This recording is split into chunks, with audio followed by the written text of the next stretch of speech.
may be saying that it may not be sufficient, and I assume that the individual faculties would be looking at that. And Acadia at one time had the, quote, the special education for the province, and they still have it at the master's level, but I don't think the Mount may have a program that would approximate it as an undergraduate non-education degree, and then you would go into education to flesh it out. The honourable member from Kings West.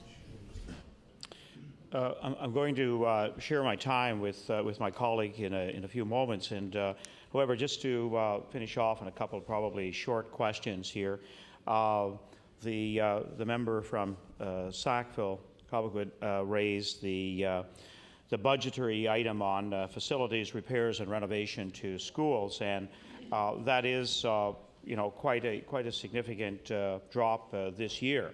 Just wondering if in fact there is some contingency monies should that $1 million see itself used in a very quick fashion.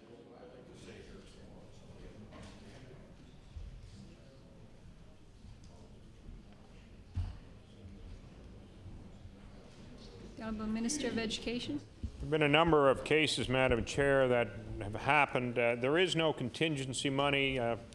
I wish perhaps there was, but the province has always responded, and it's been difficult when things like that have come up, and the honourable member probably remembers the challenging situation of the Rob Joyces a few years ago, where I don't know how many schools had to have their roof structures beefed up because there was some inherent flaw that turned out in these joists that were used in every school that was built for a particular period of time.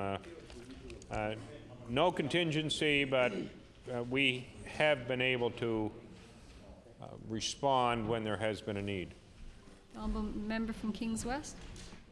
Another budgetary line that kind of took my interest here on 6.5 was education funding accountability, which from 2003-2004 is projected to rise to $1,416,000, an increase of 138%. And I truly am wondering what in fact would drive that area of the budget to that kind of an extent.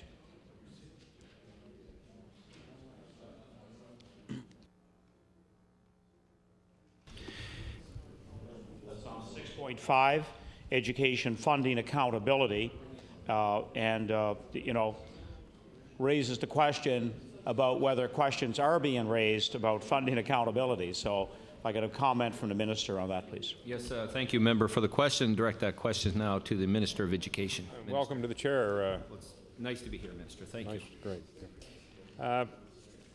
What that is there is an SAP system that is being put into the school system. That's simply a transfer of money from the boards to the from public education to province.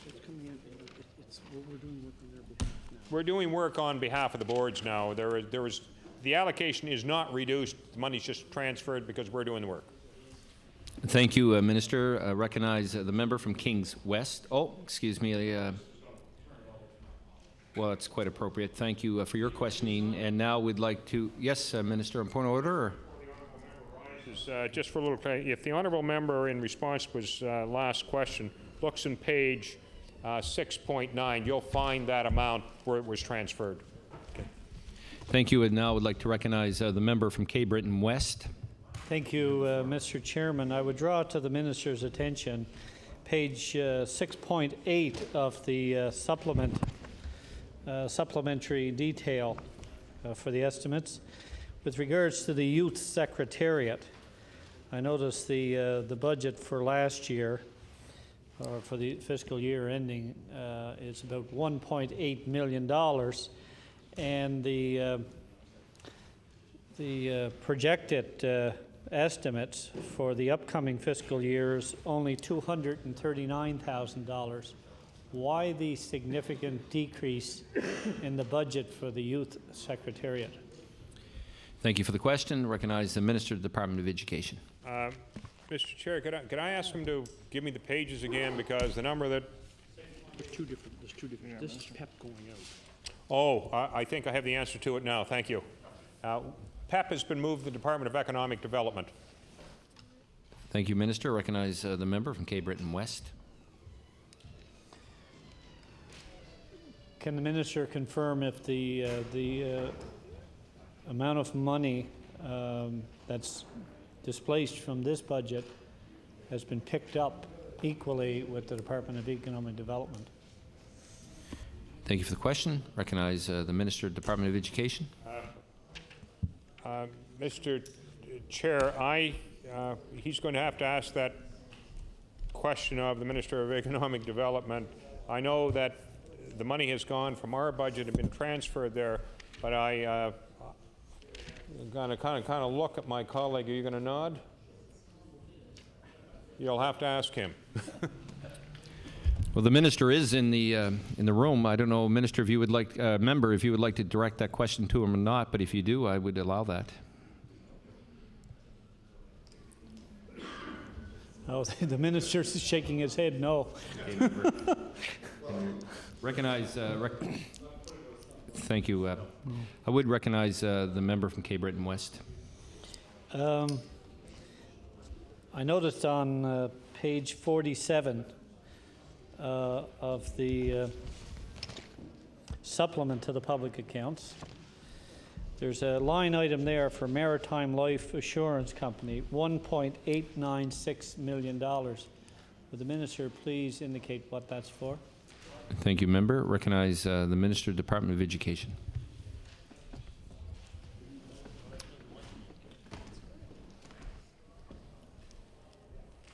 That was the amount of just about 1.9 million. It's lease payments and operating services for the Northeast Kings Educational Center. Thank you, Minister. Recognize the member from Cape Breton West. Would the minister be kind enough to provide a copy of that contract to members of the committee? Minister of Department of Education. You know, I certainly have no objection to that, and if there is no legal reason why we cannot do it, certainly I make it available. Thank you, Minister. Recognize the member from Cape Breton West. Yes, thank you, Mr. Chair. Obviously, one of the issues of concern for the minister, I'm sure the Department of Education, and particularly for the Minister of Finance, is the issue of insurance costs. Can the minister please confirm as to what the total budgetary line item was for the Department of Education on insurance, premiums paid to different insurance companies or an insurance company for the province? Thank you. I'd like to recognize the member from Truro Bible Hill and also the Minister of the Department of Education.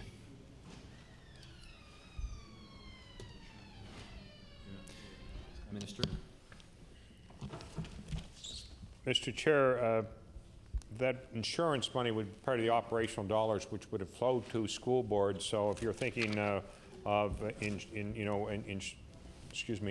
facility insurance, then I suspect we can get the numbers from the business plans or the reports of school boards, but it's not something that we do.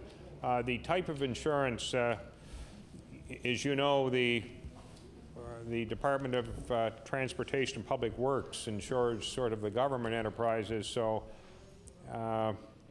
whatever we do with insurance is normally a flow-through. And the other type of insurance, of course, that we would have is sort of, but I think that comes under the Department of Finance, doesn't it? Employee benefits, where the Department of Education employees would have normal medical benefits and things like that would be insurable too. Thank you, Minister. Recognize the member from Cape Breton West. Yes, thank you, Mr. Chair. Would the minister be kind enough to indicate how much did his department spend on leasing or rental, the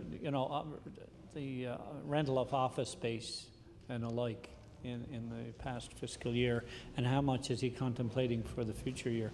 Thank you, member, for the question. And direct that question to the Minister of Department of Education. Could I clarification on that? For example, the Department of Education operates out of the Trade Mart, and we'd quite happy to provide that information, but do we have any other space? Yes, on Kemp Road, we have. Kemp Road we have, and that is the line out in the budget there. I think that was 593 or something like that. That is the media services is out there. We also have the facility on the other side of the water, the Book Bureau. So we would, let me see, here we have, I can tell you right now, the Provincial Library, which is on Kemp Road, we pay $480,363, and plus taxes of $28,822. Our estimate for 2004-2005 for that facility is $544,312. We pay some rent to the Chignecto Central School Board for, well, it's in lieu of something else, and that's we paid $53,235 this year plus $3,194 in taxes. We expect next year to pay $53,232. The regional office in Sydney, and that is, the landlord there is a numbered company, 3005790 Nova Scotia, and to be quite frank, I don't know who that is. I suppose we could find out.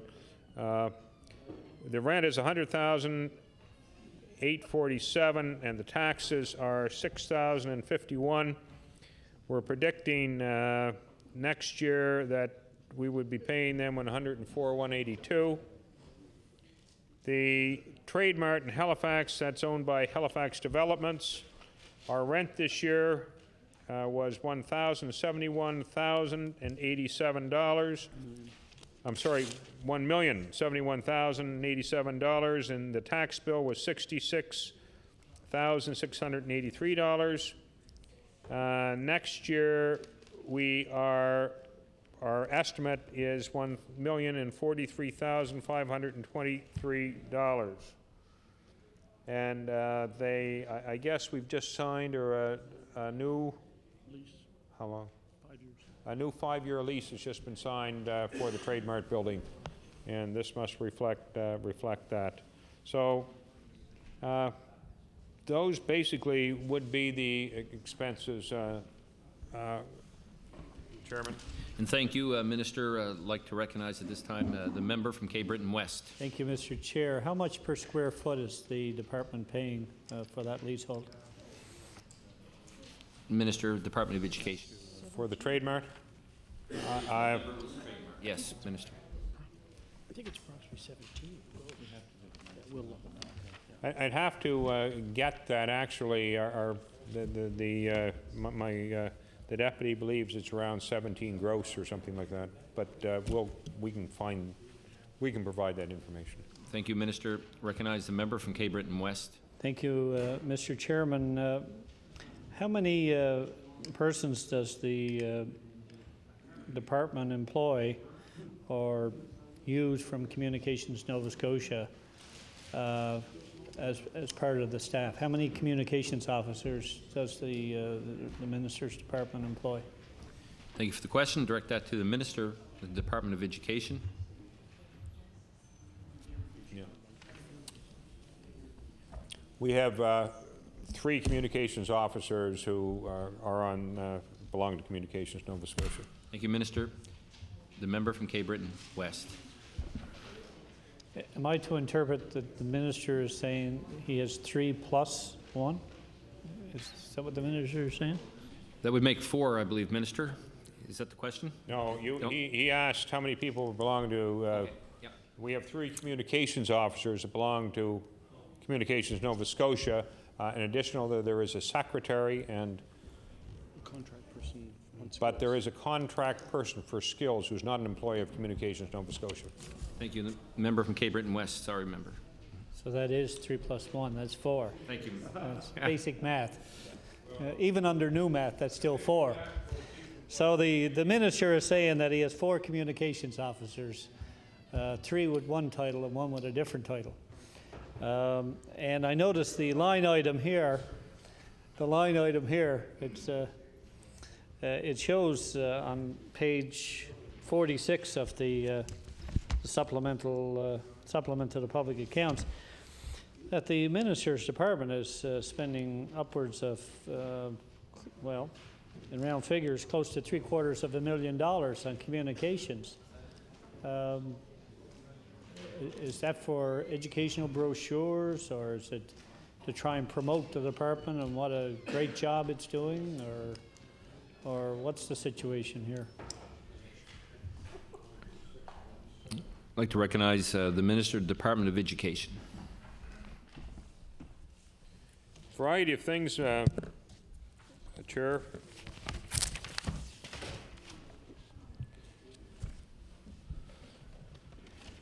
Advertising services, various divisions, were close to 101. Through creative services, and that's publishing and so on, putting various publications together. The media monitoring service, which is sort of done by every department, that was $11,664. Publication services, which was printing and publishing various documents from the department. That would include, I suspect, things like curriculum guides that are being developed by the province. And the salary line would be the $205,000 line. Thank you, Minister. Recognize the member from Cape Breton West. Well, I'm looking in that same page, a rather unusual item. It may be a logical explanation. There's a line item for Term Diamond Center. I'm just, if the minister would be kind enough to, I know there's been some speculation about diamonds in the media lately, but I would wonder if perhaps the minister would be kind enough to clarify what this one is for. Answer for that one, Minister. The Minister of the Department of Education. I'm sure you do, Minister. I would be very tempted, Chair, to give a rather off the hand, but it might be taken. We are in committee. The fact is that CHARM is got the contract for the provision of the Lieutenant Governor's medals. Thank you. The member from Cape Breton West. Thank you, Mr. Chair. How much did the minister's department spend on hotels and motels last year? The Minister, Department of Education.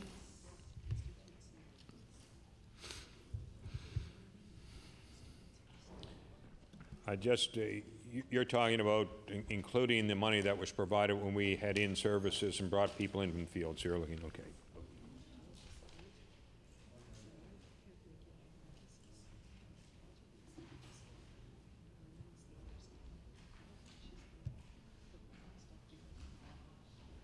The Minister. I checked with staff, Chairman, and if the honourable member would be patient, we could provide it. Other than that, we can table it, but we do have the numbers. We're going to have to put them together. Thank you, Minister. The member from Cape Breton West. Thank you, Mr. Chair. I'm going to go back to page 6.8 on the estimates, the supplemental detail. I'll just jump back and forth between these two booklets. With regards to the labor force development, the apprenticeship training and skills development, which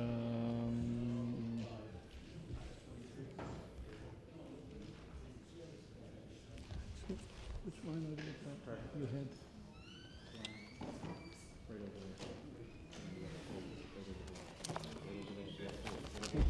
Oh, I do apologize. The page again, member, please. Labor market partnerships, Mr. Chair. I had an older book there. Okay. The forecast, the estimate was for 677,000, and it jumped up to about 923,000, and then the estimate for about 1.1 million coming up. does that mean that the department is forging ahead with more of these labor educational partnerships? Is it just an increase in funding with the same number of participants, or what's the situation?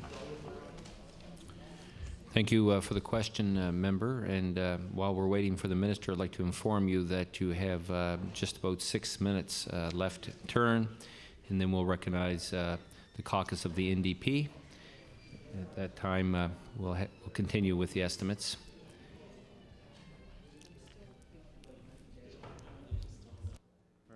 The Minister of Department of Education. Thank you, Chairman. That represented a transfer of positions from labor market development to labor market partnerships, so there should be an note someplace for that. Thank you, Minister. I recognize the member from Cape Breton West. Can the minister indicate how much money he receives from the federal government for this particular program? Thank you for the question. I'd like to recognize the Minister of the Department of Education and also the member from Truro Bible Hill. We will have to provide, have to get that information for you. Thank you. The member from Cape Breton West. Thank you, Mr. Chairman. Mr. Chairman, on page 46, back to the supplement, there's a line item here for Department of Community Services, $73,984.58. I raise that because I know that the Department of Community Services have these educational training programs that will allow individuals on social assistance, in particular, in many cases, single mothers, to be able to go to an educational institution, perhaps a post-secondary or a community college or what have you, to be able to receive an upgrade in their educational background so as to open up the windows of opportunity in the marketplace. However, the Department of Community Services, in recent years, I believe since this government has come to power, has put a cap on the number of years that it will fund an individual going to university, from 3 years down to 2 years. Now, the reality is that an individual that goes for 2 years in a 3-year program and is funded, the third year is out the window because that individual is still on social assistance and is without a degree or some type of a certificate or diploma to move on with his or her life. So could the minister first of all explain what this is for and what type of collaborative effort is his department engaging in to ensure that this educational retraining program is effectively utilized, because it would appear to me, and from the number of calls I've been receiving, that it's in many ways a waste of money. I often hear the old saying that education is not a burden, so if you get 2 years out of 3, that's better than what you had when you started. But the fact of the matter is, if you don't have a degree, if you don't have a diploma or certificate that you can move on with your life, you're stuck in that never-ending spiral of dependency. So if the minister could enlighten us on that issue. Thank you for the question, and I'll direct that to the Minister of the Department of Education. Turning to the first question, Chairman, the line item that had to do with the $74,000 for equipment purchases. What this is primarily for students who are in higher education. You know, if they need computers or special equipment to enable them to succeed in a particular educational environment, that's what that's for. It goes to the rehabilitation division, and our rehabilitation division. And the second part of your question, I think probably I would not really feel comfortable in answering that, Chairman, because I believe that would perhaps be more appropriately directed to my colleague, the Minister of Community Services. Thank you. I'd like to recognize the member from Cape Breton West. Thank you, Mr. Chairman. On 2 pages in, on the same booklet, page 48, there's another line item there, $2.7 million, $2.78 million for Canadian life assurance. Would the minister be able to tell us what that's for? The Minister, the Department of Education. That would be school rentals. That would be the financing of schools, P3 schools. P3 schools. Member, your time has elapsed, well, within 15 seconds. So at this time, you're going to ask the 15, well, go carry on. You certainly have the right to. Minister, for answering my questions, and I'll await the responses on undertaking. Well, we thank you for your questioning tonight, member, and now we would like to turn our focus onto the NDP caucus, and I would like to recognize the member from Pictou West. Member, the time is 6:25. You have 1 hour in turn, and if you would like, you could share your turn with another member of your caucus. The finishing time tonight for the estimates will be 7:31. Member, you have the floor. The member from Pictou West. Thank you, Mr. Chair, and if my voice holds out here, I'm going to go on for part of that hour, and I'll probably share it with my colleague before the hour is up. I guess I first of all want to comment on the minister's earlier comment about the Nova Scotia Teachers College, and having been a graduate of that institution myself, I certainly too was very saddened by the loss of that institution, and I didn't think it was the right way to go then, and I don't think it's still not the right way to go. And I know it was a fine institution, and it graduated many quality teachers, and that still continue and doing a good job in this province. So I guess my first question then is related to perhaps my experience as a teacher and as a substitute teacher in particular. I had the opportunity in the 70s and 80s, and certainly to teach and to substitute teach during the latter part of that time. And so my first question to the minister is around substitute teachers. I know there's a problem today in getting enough quality substitute teachers. There's a shortage, certainly, in fact, and I know there's been some boards that have had permission to hire non-teachers to fill in from time to time, and there's also a policy, I think, where retired teachers can teach up to 21 days as a substitute even after they've retired without a penalty. But I can recall in the days when I was substituting, there was a pay scale in place that I believe your licensed salary was divided by, for each day, it was divided by 261. And it seemed fair. It was a good incentive to keep substitutes there. But sometime in the 90s that changed, as you would know, Mr. Minister. And so I'm wondering if that maybe is a disincentive, that there's certainly teachers, substitute teachers maybe, that said it's not worth my while, it's not, I'm only getting a day a week, or maybe 3 days in 2 weeks or whatever, and it's just not enough financial incentive for substitutes to stay on board. So I guess, Mr. Minister, can you give us an update on the substitute situation in the province, and is there any indication that you might consider going back to that old pay scale? I'd like to thank the member from Pictou West for the question, and I'd like to direct that to the Minister of the Department of Education.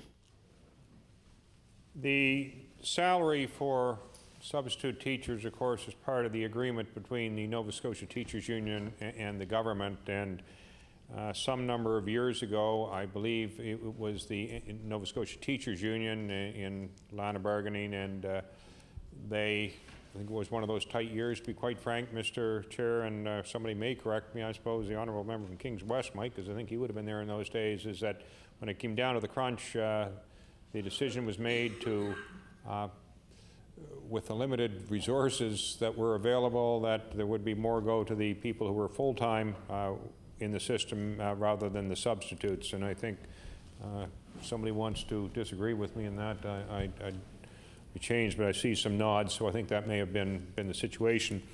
I don't think the situation with substitutes has changed much since my time in the field. There have always been shortages of math teachers and physics teachers and French teachers, chemistry teachers, particularly those things. However, I'm told that it's been particularly acute in some of the rural areas this past year, including such things as tech ed teachers. There's always been a shortage of tech ed teachers as well in terms of substitutes. It's a good thing, I think, that some of the retired teachers agree to go in for those 20 days, but part of it is that when you get into a retirement thing and you know, you like to have some sort of a predictable schedule. And a good many people retire now because they decide they want to retire, as opposed to somebody saying you have to go. And a number of those people have made the decision, thank you very much, I've done my 35 years, and we're going to allow some of the young people to come in. So where, you know, the department, and I think the Teachers Union, the School Boards Association, all go out and try to get people to go into teacher education who have the background in those areas where there are shortages.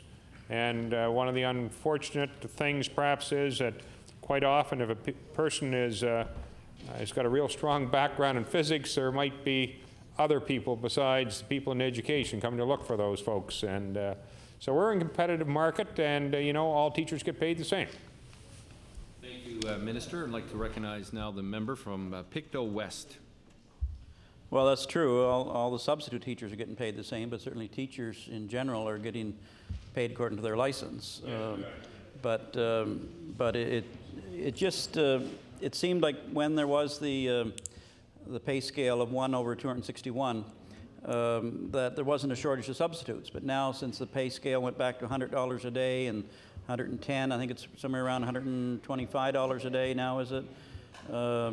That, you know, there's great difficulty in finding substitute teachers, and I think it's partly because of the pay scale that's out there. It's just not adequate. But anyway, I guess another related problem with the substitute teachers has been the difficulty of some substitute teachers getting employment on a more permanent basis. And I've talked to a few in my riding that have come to see me over the years that you know, they feel almost like they're good teachers, they're qualified, they want to teach in Nova Scotia, and but they're getting 1 day a week or maybe 3 or 4 days in a month. If they're lucky, they get a short term, maybe for a couple of months straight. But really, their services are not being utilized, and some of them have been in there for years, you know, like 3, 4, 5, 10 years, and they're still not getting the permanent job. They've tried, they've applied over and over for positions, and while it looks promising, in the end, someone else gets the job.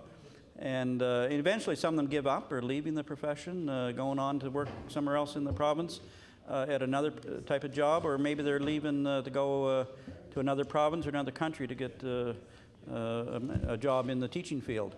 So I just wondering if there's any thought and some method or some way that those substitute teachers that are good teachers but just not getting full-time employment, is there any way to address that situation?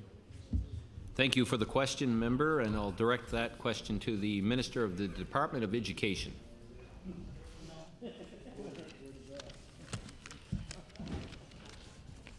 That's a very tough question, and that situation has existed, you know, since the time that we've got the number of teachers up, at least numerically, to meet the number of openings. And I can't give an answer to that. I get people coming into my office too. I'm sure all MLAs do, and say, look, I've been substituting for 5 years and I'm unable to get a full-time position. And the boards do the hiring. It's an issue for boards to try and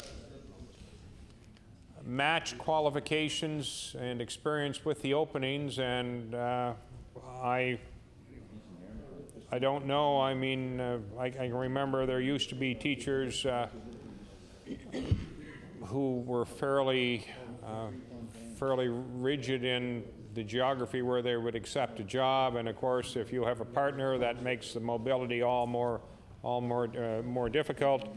However, this year, I mean, if it's any encouragement to those people that, you know, there are 508 teachers are projected to retire, and roughly about 93 that will be removed because of the enrollment decline, but you know, there's clearly 415 or over 400 potential openings for teachers in the province next year. Thank you, Minister, for the answer. And now I would like to recognize once again the member from Pictou West.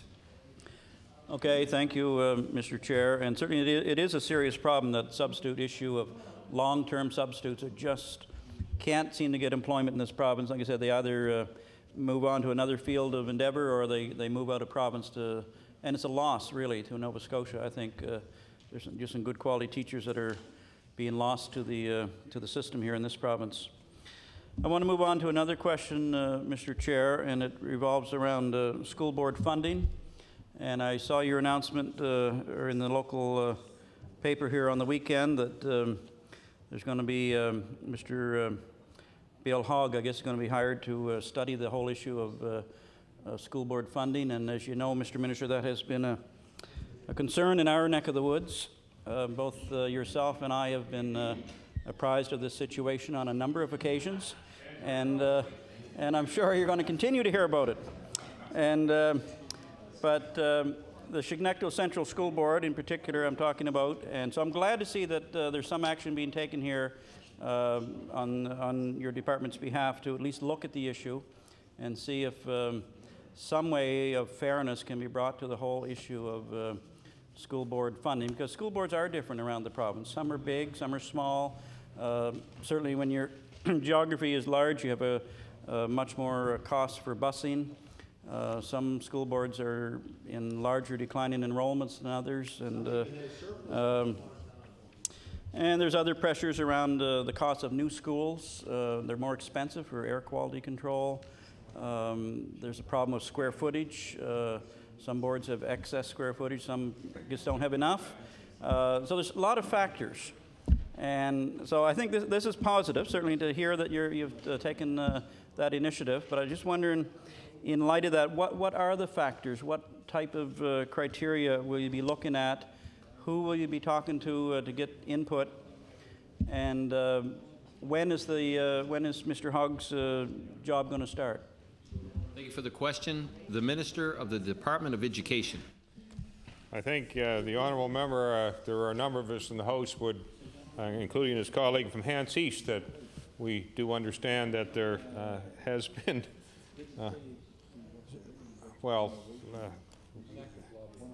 rather active lobby, I guess is how to describe it, and you may actually be subject to it a little bit more than the rest of us. I don't know. Anyway, you're right. Bill Hogg has been appointed, and we were delighted, as I've said, to get him to do this. He will be consulting with the school board and departmental officials to try and determine the most appropriate criteria. The key for this review is really fairness for all involved, including the province, and that it has to be a very transparent process.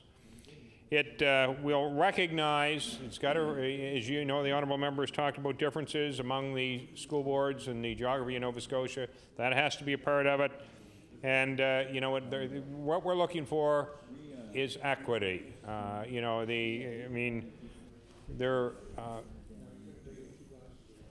some wise person has said there's nothing more unequal than the equal treatment of unequals.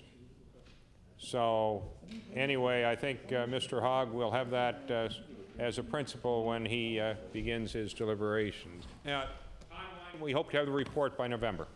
Thank you, Minister. The member from Pictou West. I assume he would be starting his position right away, or getting right down to the meat and potatoes of it shortly.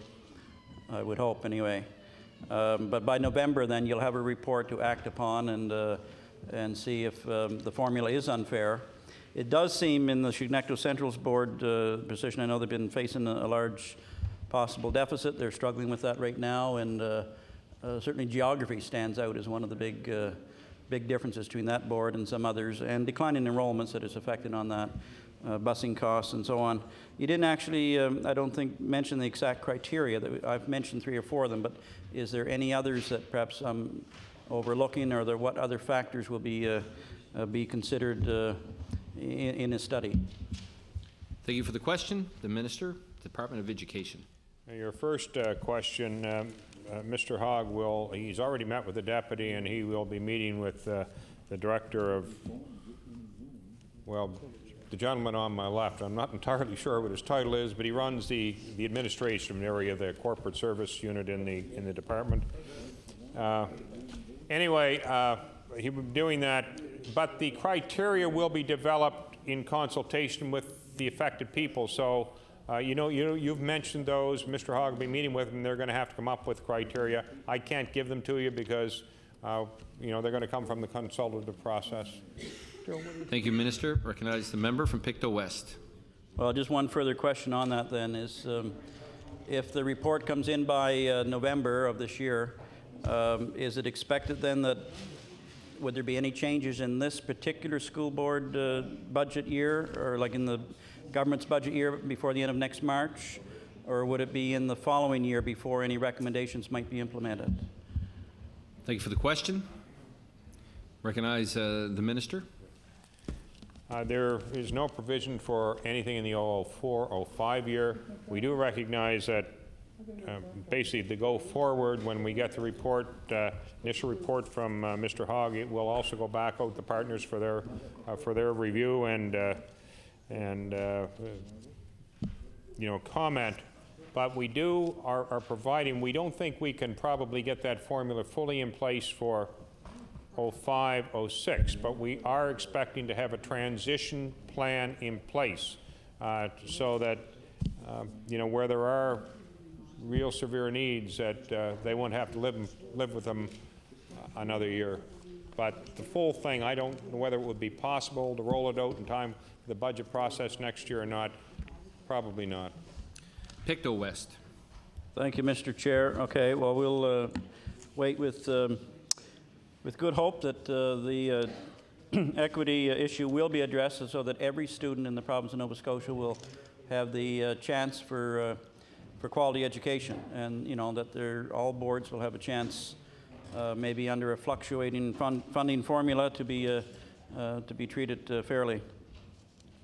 I want to turn to another question now, Mr. Chair. Was in the estimates or in the in the estimates it mentioned, or there's a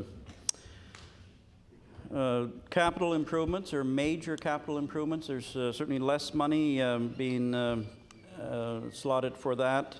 And a few years ago, I know, or recently, the Auditor General had recommended that capital improvements are going to catch up to us, and that the things like roofs and moldy schools and we all want healthy schools for sure. But major capital improvements are cut in your budget, and I just want to know why that is. And I know there's more money for new schools, for building brand new buildings, but there's far less money here for major capital improvements. And why is that? I'd like to recognize the Minister of the Department of Education. Could he give us a line item for that? There are 2 or 3 lines that talk about that. Certainly, Minister. Could you provide a member of the information requested by the Minister? I'm not sure if I have it line by line, but in the estimates book itself, page 6-7, I think it mentions. No, let me see. Page 67. Yeah, 6.7. 6.7, Minister. Well, public schools, I guess, operating costs are down considerably from last year and the year before. Let me see, page 6.9. Operating costs there under, I guess that's skills and learning, that's down also.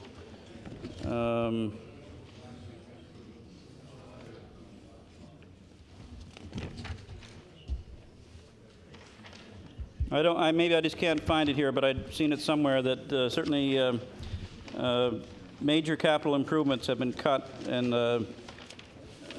I just don't see it right here at the moment, but 6.13, it mentions net program expenses. There's certainly less for operating costs than previous years. I may not have the exact line, but the major capital improvements are down. And if I find it here, I'll let you know the exact page. Thank you. The Honorable Minister of Education. I believe I know the money to which the honourable member is referring. It was reduction of about $1.5 million. I'm sorry, $2 million in the sort of major renovation repair. That's what you were speaking of. Non-capital. Non-capital, things that couldn't be capitalized. And, you know, that was a decision that was not very easy for us to do. But it came down, do you take money out of the classrooms or do you take it out of that? And, you know, it's one of those decisions you kind of hold your nose and do it. Thank you, Minister. The Honourable Member for Pictou West. Thank you, Mr. Chair. Well, you know, it is unfortunate because there are some major capital expenditures out there that need to be addressed, and when the board has to make a decision, I guess, between a teacher or a new roof, you know, it's usually the roof that will lose out. And I think we'll leave it at that. It's unfortunate that the money is not there to pay for these major renovations. I want to move on to teaching assistants, and it seems like over the last number of years, even though we're having declining enrollments, there seems to be more and more special needs children, and I don't know whether that's because there's better diagnostic testing that they're being found, or whether there's more children being born in that way, or just what. But it's a combination of reasons, and even with decline in enrollments, the number of special needs children is up. And so that puts demand on boards to hire teaching assistants to look after them. Some of them are, learning disabilities like ADT or ADD, cerebral palsy, or, just other disabilities. But some of them are severe behavioral problems. Some of them are physical challenges. And it just seems there's more and more pressure on schools from parents that want their child looked after. And there's a problem in getting enough TAs to address the situation. And a few years ago, there was a report come out, I forget the name of it, but it had recommended that inclusion was the right thing to do, and that there should be more money, I think around $20 million put into the system to look after special needs children. And some of that every year should be allocated to look after these children. So what's the department's stand right now on special needs children and providing enough money for TAs to look after them? Thank you. The Honourable Minister of Education.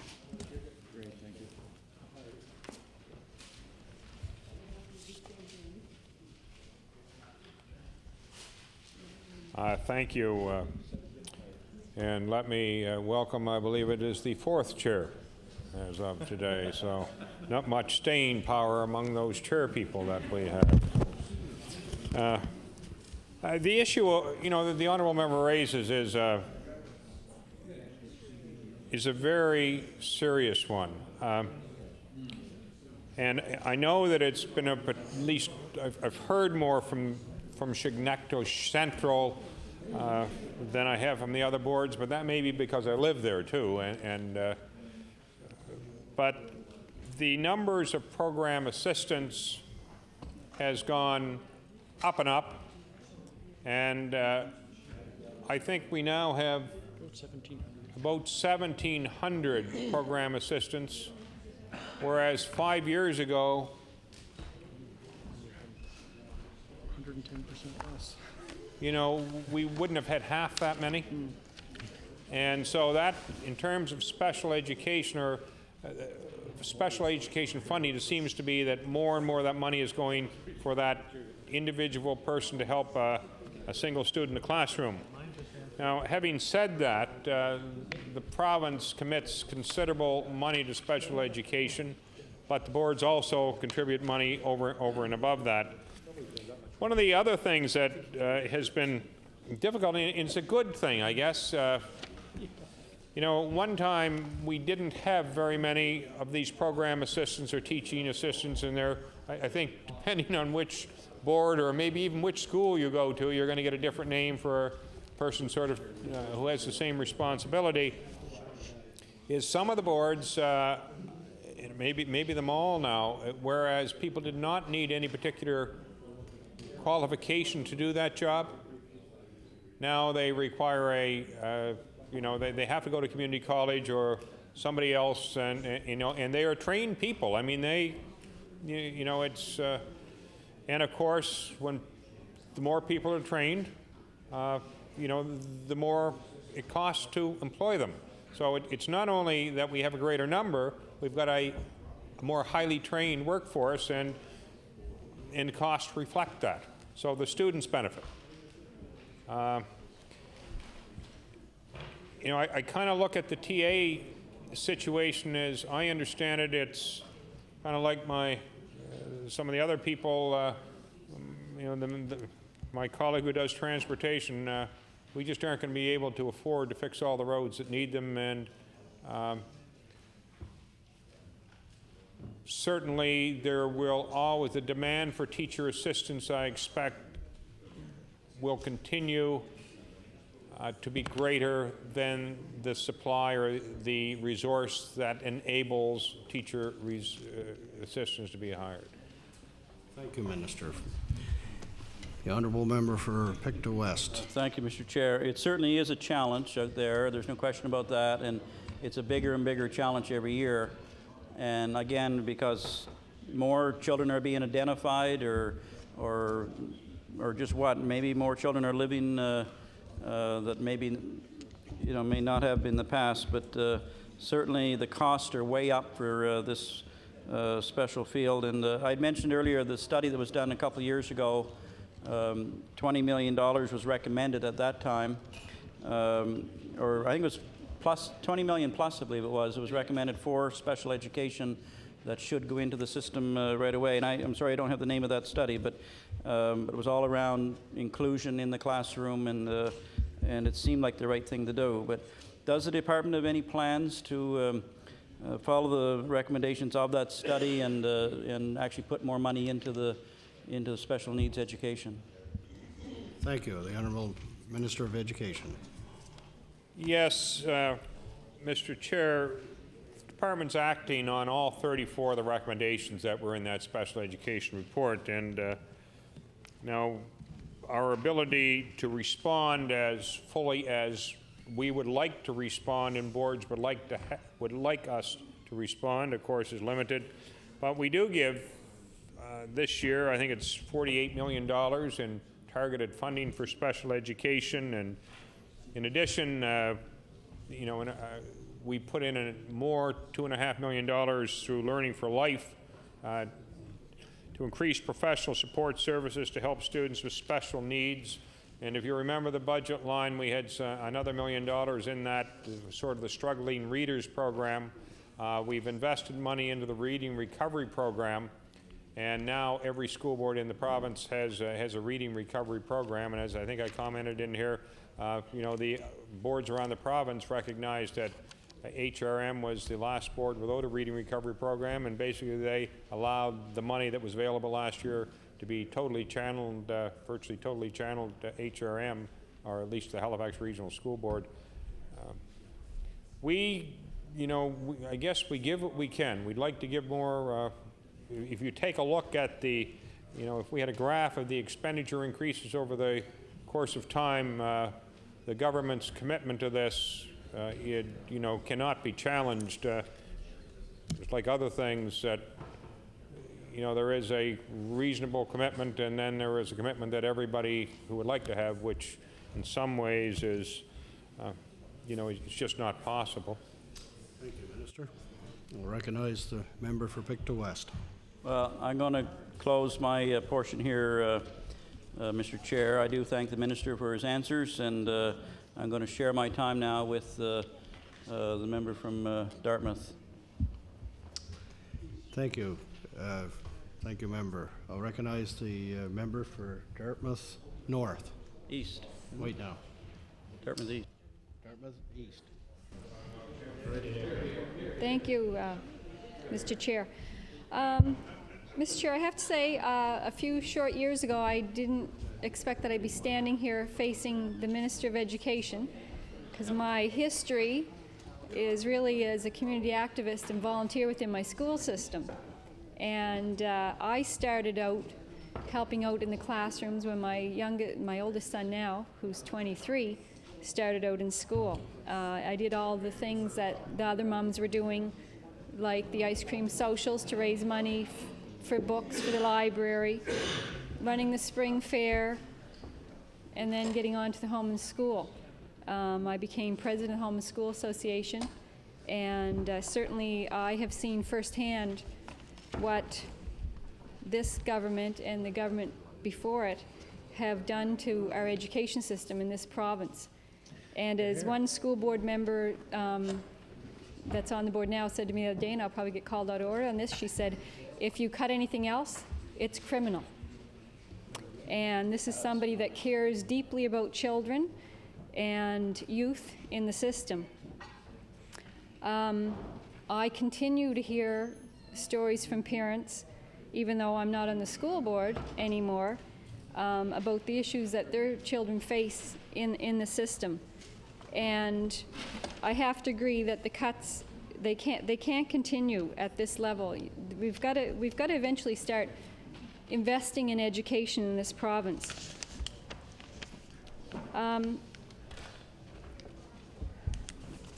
I'm just wondering if you could answer a few questions for me. I was looking through this document, a special education report from the Halifax Regional School Board, dated November the 4th, 2003. And one of the numbers in there, and I can't believe, I must be reading it incorrectly. It says, when this data was collected in April/May 2003, 708 students were identified as waiting for service through a resource/learning center. I know when I was on the school board, one of the staff members at one time told me, and I'll table that if you want to have a look at it, told me that at any given day, if I called down there would be over 200 or 300 kids waiting to get into some sort of resource program.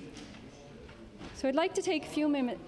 If you can answer that question for me, I may be looking at those figures in the wrong light, perhaps, but I can certainly pass this on over to you, because I'd like to get an answer to that question, if that's true, if those figures are true or if they're out of whack. Thank you, member. The Honourable Minister of Education.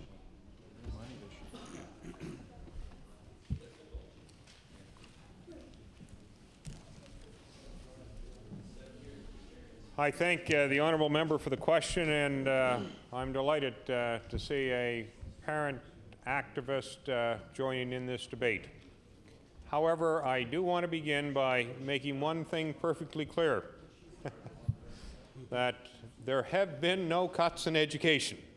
There have been no cuts in health. And there have been no cuts in community services. Now, I'm not saying the particular line items might not have been adjusted, but please don't use the word cuts. It's total misrepresentation. Now, having said that, let's get to your question. What was your question? Anyway, that is a report compiled by the Halifax School Board, and we'd be pleased to take a look at that if you would like us to do that. You know, they would know if those numbers are accurate. I don't doubt them. Clearly, although we put lots of money into special education, not enough. There is still that problem of waiting list for people to get diagnosed. And don't forget that one of the things that happens is that a change of life, and I expect if you were to look at some of those things, you may find that they're going back to the very early years, because the health system picks up some of that intervention until you get to school. And then the school system must pick it up too. So I guess what I would be really interested in, does that go away or lessen, or that may not have been in that document? Thank you, Minister. Would the honourable member for Dartmouth East relinquish a moment of her time for an introduction? Certainly. Thank you. Recognize the honourable member for Halifax-Shabak. Well, thank you, Mr. Chair, and my thanks to the member for Dartmouth East for allowing me to make an introduction. I would like to draw the attention of all of the members of the House to the presence in the West Gallery of 10 members of the 15th Halifax Cubs, along with several of their leaders and parents, Bruce Wilson, James Cavan, Peter Doig, and Dan O'Connor. I wonder if the Cubs could rise and be welcomed by the members of the House. Stand up, stand up.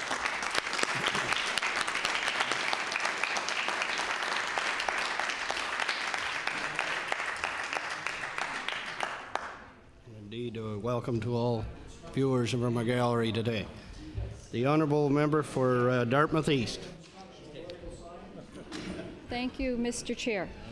The Honourable Minister has just said that they've put a lot of money into special needs. And I'm not going to argue the point that $1 million or money in that amount of order is not a lot of money.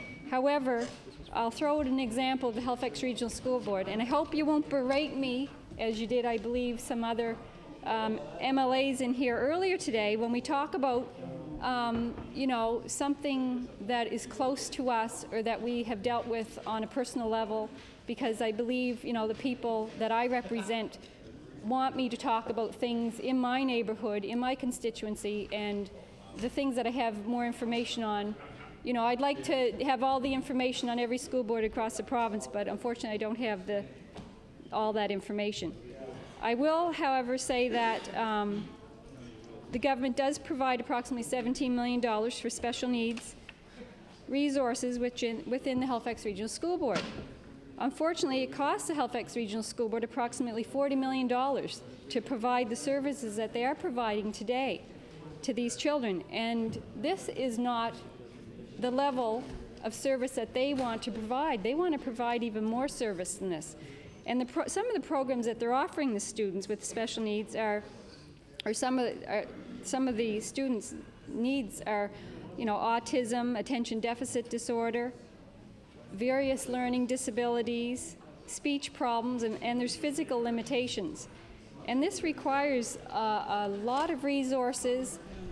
I know the schools try and do the best they can with moving certain resources to certain schools, and even though we say, these special needs students are integrated into the system, there are schools that provide more of these resources because they're left with, you just can't put the same amount of resources into every school in every school board. The money just isn't there. So we are creating schools that have more children with special needs in them, and I do believe that is then creating a certain kind of a domino effect within those schools. I know when you're saying the budget has not been cut, you're saying to me that you've increased, say, for example, funding across Nova Scotia for special needs in the order of $3 million. However, I know that you know that when the CERC report came out in 2001, that called for an immediate injection of $20 million for special education implementation in this province, and that money has not come forward.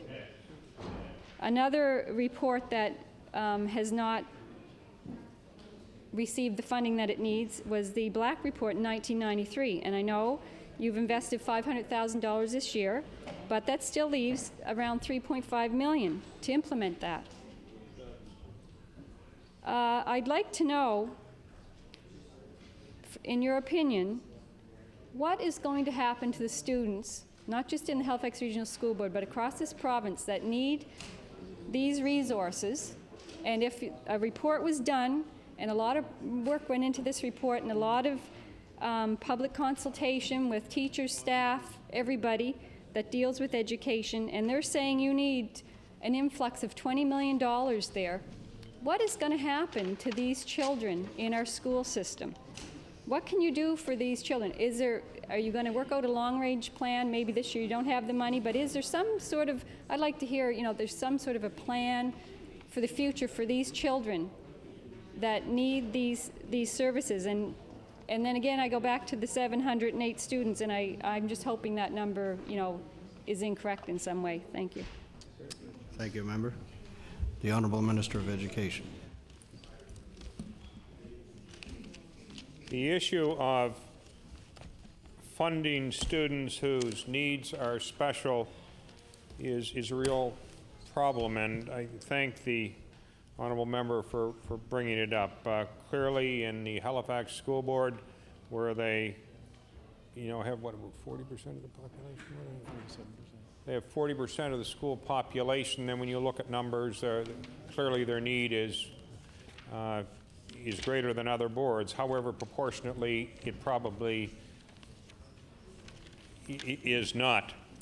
The recommendation, I believe you said, was for $20 million, and to be perfectly candid, we would like to be able to put that $20 million in that, but we just, budget making is a balancing process, and we put more money in. We, quite frank, didn't have an additional $20 million put in, as much as we would like to have been able to do that. On the other hand, you had mentioned the amount of money that the Halifax Board was spending in special education. Our commitment is about $48 million in targeted money, and that doesn't count the things for the Learning for Life initiatives and all of those things, which we believe are quite a positive thing. But there's somewheres across the province between $93 and $95 million spent on special education. So I guess it does make it any better, but I don't. What I'm trying to say is I don't think everybody appreciates what the Halifax Board does, but I think people have to understand that other boards are making that commitment to the tune of what they can. So everybody recognizes and would support the position that you put forth. And I want to tell you that our government does, and we are contributing as we can. Thank you, Minister. Recognize the honourable member for Dartmouth East. Thank you, Mr. Chair. It is true that Halifax Regional School Board is the lowest per pupil funded board in Nova Scotia at $4,935,000 per student. It is, in 1996, it did become the largest school system in Nova Scotia with 57,000 students. And Nova Scotia is one of the lowest funded boards. It's one of the lowest funded boards in Canada. In this another document that I was just reading today, it's called the Blueprint for Improvement that the Halifax Regional School Board has put out, and it's quite an interesting document. When they went out and consulted, and especially the new superintendent of the board went out and consulted with staff and other people within the education system, parents, the feeling they got back, from what I can get out of this document, is that people feel that students are getting a good education, but they're not sure if it's good enough. We know that the teachers are out there doing whatever they can. They're doing the best they can with the resources that we're giving them. But the feeling, I guess, that parents have out there is they're not sure if their children are getting the education that's going to work best for them. Another thing that they felt was that it's working for those in the middle, but that we haven't really mastered an approach to educating the full range of students that we come across in our system. And those would be students with exceptional qualities or special needs. So I'm wondering if you were thinking about bringing back the funding review group to look at some sort of a very long-range plan. And certainly, I understand where you're coming from to a certain extent if you're saying there's so much money here and we have to look at where we're putting it. But I'm just wondering, yes or no, if you're thinking of bringing that funding review group back.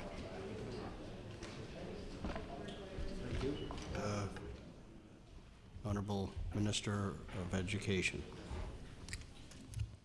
Thank you, Chairman.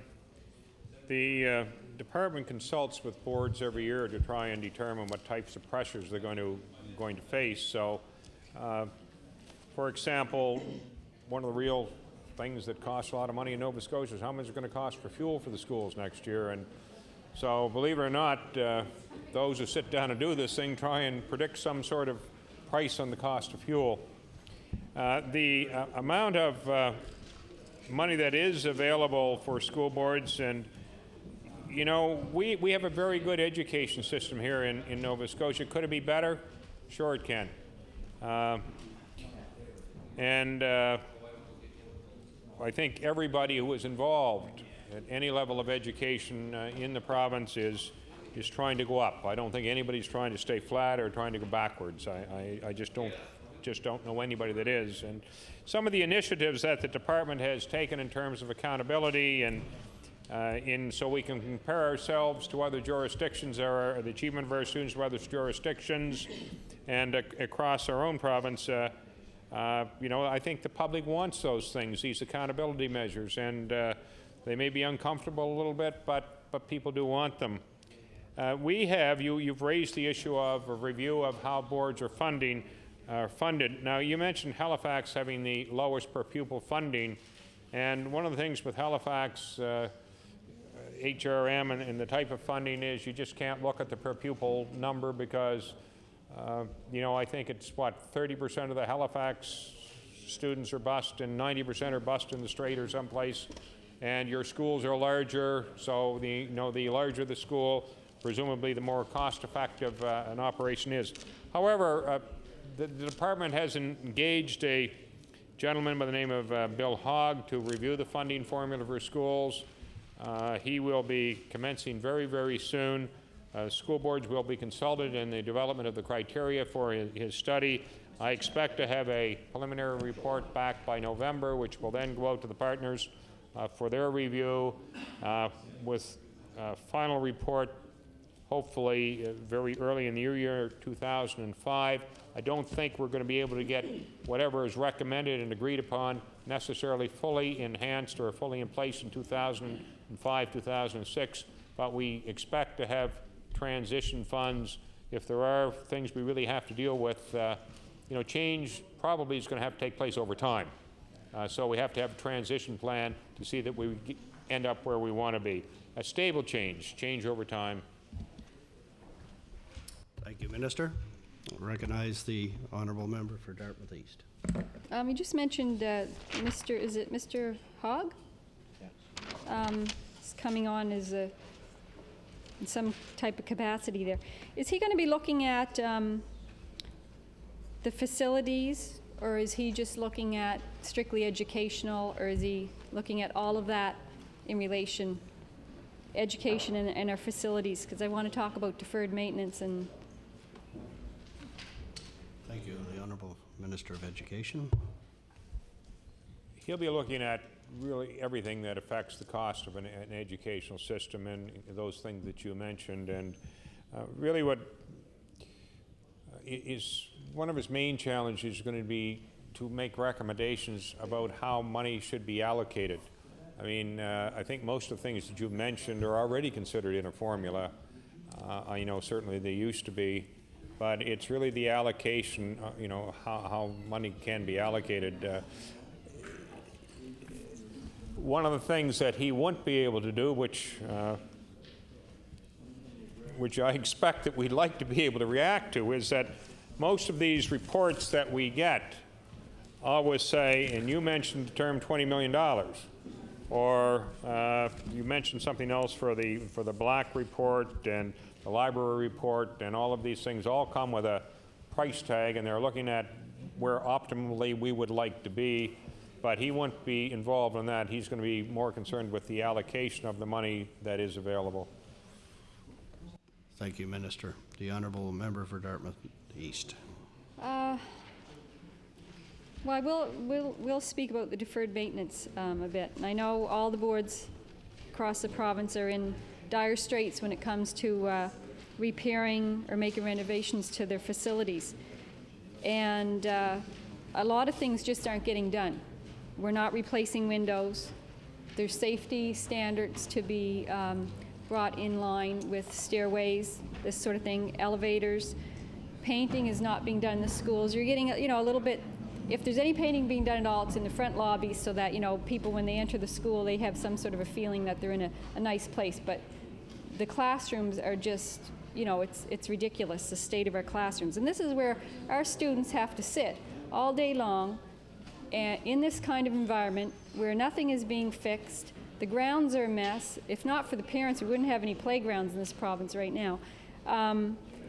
These are the kinds of things that are just being thrown aside, and not thrown aside. The boards want to do these things. They want to replace the floors. They want to get rid of the mold. They want to fix the roofs. They want to make safety upgrades to the gyms. There's schools that have bristleceboard up in the windows because they can't afford curtains. I mean, we've got our teachers trying to go in and teach in these places. We've got special needs kids. We've got everybody walking into these facilities. And I know, you're saying, you mentioned earlier that if there's a pot of money, we want to protect the classroom. And yes, we've done that. And the money, a lot of the money that we've taken out to protect the classroom has been from our maintenance budgets. And that's where it first started coming from, I believe. If I've got my history right, that's where we took it from. And every year, the maintenance budgets or the capital construction or one of these, whatever you want to call it, is cut and cut and cut. And what's happening is we are now moving into a period where we're going to have sick buildings. That means we're going to have sick staff. I hear from teachers that are ill and they have to take time off work because they've got some unknown problem. They're sneezing, coughing, headaches, this sort of thing. And when they're fine over the summer, when they're off for a few months because they're out in the fresh air and they're in their own homes, which are healthier. So I believe we do have sick schools on our hands. I mean, it's hard to prove these things. So I think we are in a crisis situation here. The province, I believe the province did a facility review. It wasn't that too many years ago, and came up with a list of all the things that needed to be fixed in these buildings. And I don't know if it's worth asking you again, because I think you've just said there's so much money and we've decided where we're going to spend it. And you point to funding formulas, and I'm just going to have to say, they don't work, those funding formulas. And we need to look at a new way of funding the education system. I would like to talk about the fundraising that the schools are doing. And I think probably all of us saw in the paper there not too many days ago that our little board here, Halifax Regional School Board, raised over $16 million last year.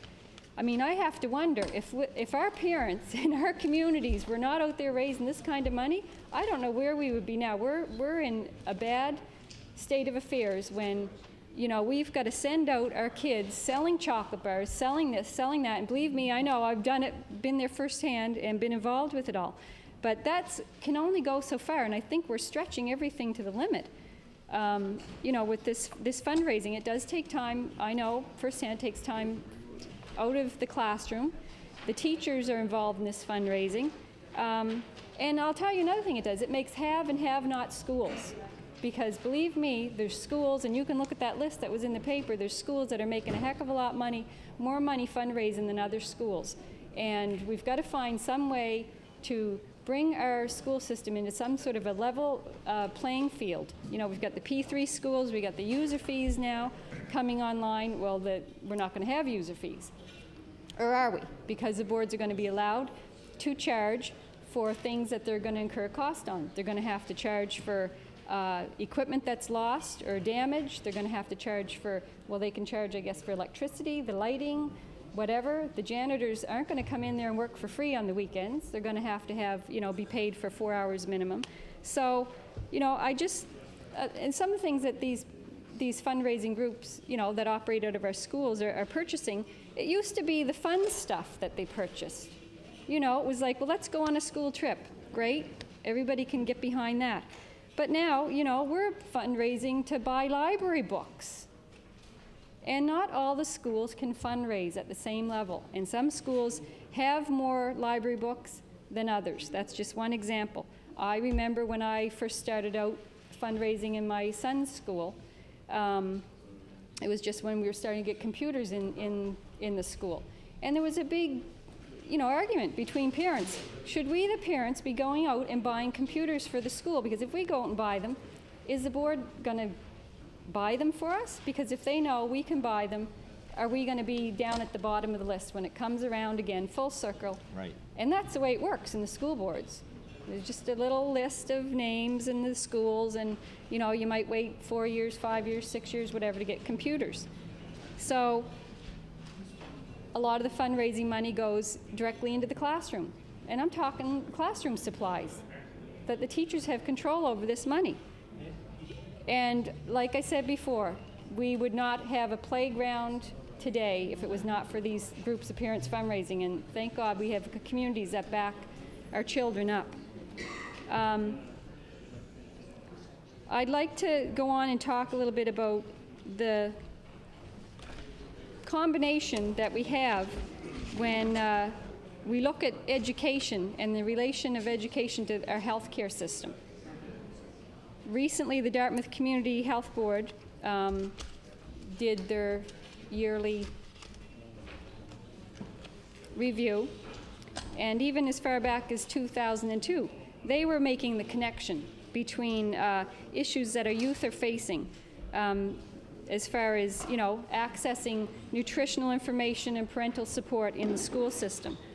And they face a lot of issues, inability to find employment when they do get out of school. Not everybody makes it to post-secondary education. Some of our youth they've got grade 10. They're coming out, they're trying to work for minimum wage, they're working excessive hours, they have a hard time accessing transportation, they can't afford it. Children and families are facing, they have a lack of accessible facilities. There's a lack of community centers, there's a lack of playgrounds in our communities, there's a decline and sometimes almost an absence of physical education in the school system. You can't separate these health issues from education in Nova Scotia. And we're going to see this impacting on our children in the future. And certainly our university funding is just one example of that. However, there are some good ideas coming out from the various school boards. And one of the things I wanted to mention to you, and I'm sure you probably heard of it, was the subsidized bus passes that the Halifax Regional School Board just did recently. This was a little pilot project that they did to try and help some high-risk students from not dropping out of school. And actually, my colleague from Halifax Needham initiated this pilot project, and I think it's a fantastic idea. It has kept some high-risk students in school, and it was just a 5-month pilot project. Now, this little project was a small investment, but it had a big outcome. And if this is kept, X amount of students in school for another year, it's something we need to back this up. This province needs to back this up. It's $51 a month, and it helped these students that lived, say, 2.4 to 3.6 kilometers from school. It helped them get to school. I know the board is looking at this, and I'm sure they want to expand it, but I'm not sure if they're going to be able to afford it in their budget. I would like to, and I'll table this, but I want to get a copy of it back. This is really heartbreaking when you read the report that they put out, the subsidized bus pass pilot evaluation report. Who received subsidized bus passes? It was high-risk students, and many of them faced a number of challenges to succeed at school, including academic, financial, and health issues. Many of the students were part of single-family households where a single income or income from social assistance was insufficient to afford a monthly pass or to support the $2.50 return ride to and from school every day. And I was recently at a youth convention, and one of the youth came up to, had mentioned during the convention that he...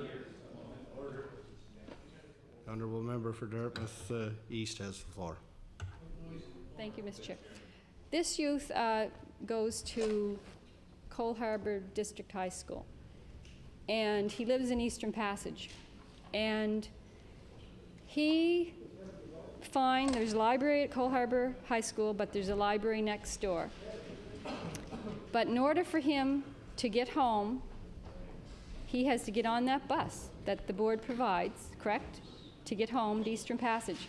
So if he wants to go to the library, which he considers a better library, which is next door in Cole Harbour Place, he would have to have the money to be able to go there and then make his own way home. He doesn't have that money. This is just one example of how these issues, face our kids and our youth are facing these issues. They had interviews with a few of the older high school students when they were going through this pilot process. And it revealed that students were often using money from part-time jobs for transit to and from school. I mean,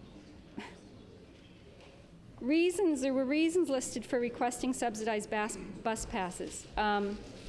Income, one youth was caring for his ill grandparent, single parents on social assistance with mental health issues, parent on disability with siblings.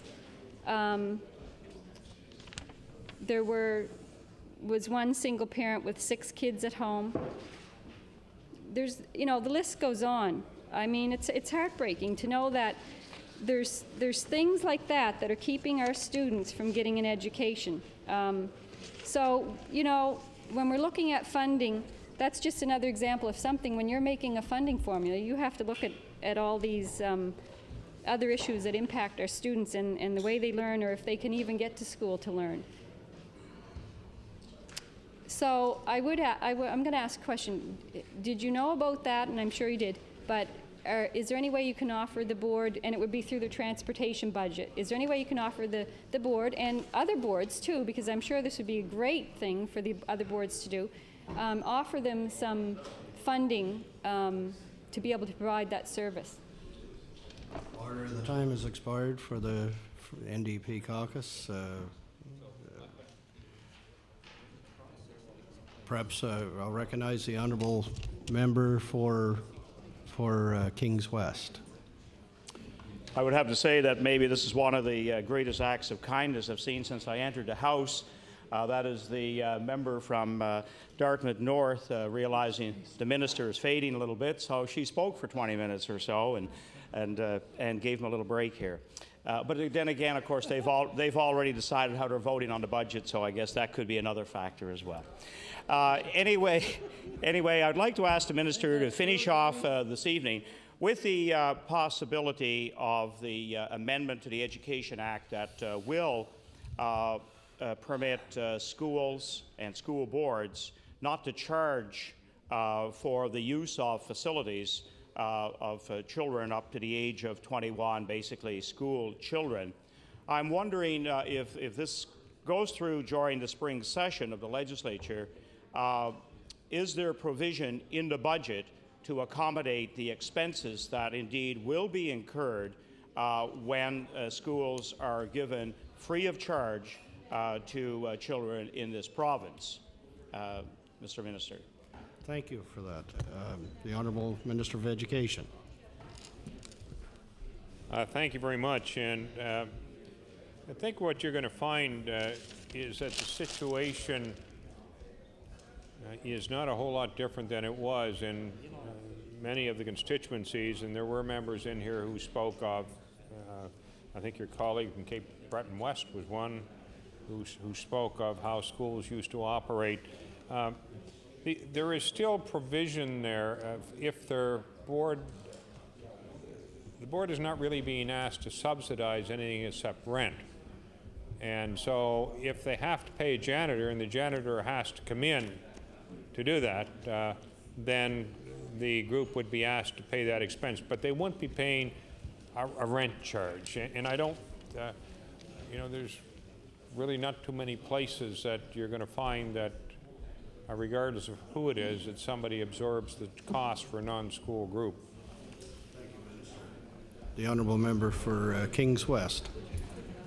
But the amendment said that indeed it would be free of charge to children and to groups under the age of 21. It doesn't speak about any kinds of riders that, such as the minister is talking about in regards to janitorial fees. Thank you, member. The honourable Minister of Education. Mr. Speaker, I think I have to disagree with the honourable member on that. I wish probably that it wasn't so, but I do believe that there is provision for recovery of out-of-pocket expenses. Thank you, Minister. The honourable member for Kings West. I guess probably final question, looking at the timeline here that can possibly lead into tomorrow. I'm wondering how the $1 million in the budget for literacy support will be implemented. I know this is of interest to boards as they hear about this additional dollars, but what is the guidance that will be given from the ministry? Thank you. The honourable Minister of Education. I thank you, the honourable member, for drawing that, posing that question, because it does direct members' attention to one of the things that we were very pleased we were able to do in the budget was to provide some money to help students who didn't do as well as perhaps we would like to have seen them do on the literacy test. So what happens is that the money will follow the student from grade 6 to grade 7. The money will be given out in consultation with school advisory committees. We will not be necessarily dictating how it is to be spent, but it be in consultation with the folks at the school. Thank you, Minister. And the time seems to be drawing to a close. And I'll refer back to the member for Dartmouth East. Perhaps the answer to her question can be addressed at tomorrow, another time. Time has expired. I'll recognize. Chairman, I move that the committee do now rise, report progress, and beg leave to sit again on a future date. Move that we rise.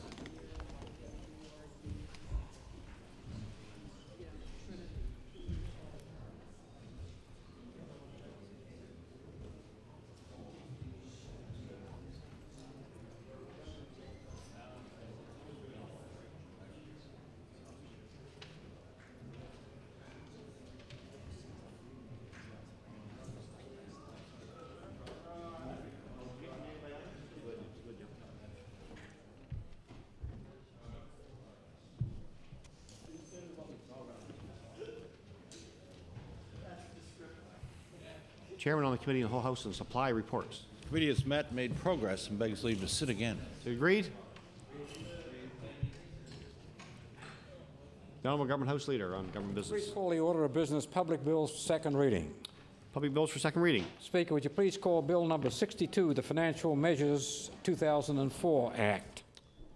Bill number 62, the Honourable Member for Halifax Clayton Park. You have 25 minutes left. Thank you very much, Mr. Speaker. I have a few more points to go over. I finished off the other day speaking about the large corporations tax, so I'd like to pick up the thought there. Essentially, in the last campaign, in last August, when we were campaigning, the Liberal Party stood for a number of things. We stood for freezing user fees, freezing corporate taxes, and holding the line on personal income tax.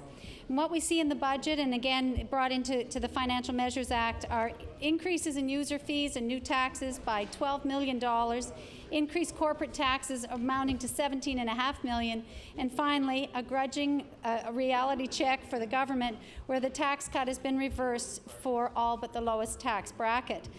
Mr. Speaker, it's easy for the government, perhaps, to increase corporate taxes. It's sort of an easy target. We wouldn't expect any opposition from the NDP on that, and perhaps that's because they don't understand fully the repercussions. It's an easy hit and perhaps politically popular.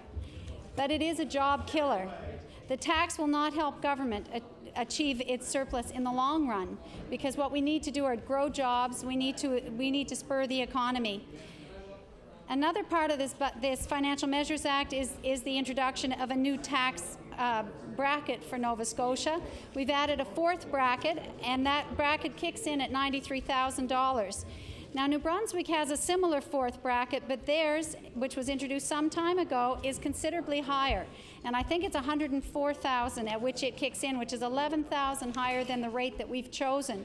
That again makes us uncompetitive and not able to attract the higher income earners if in fact they're choosing to move here and looking at the different costs.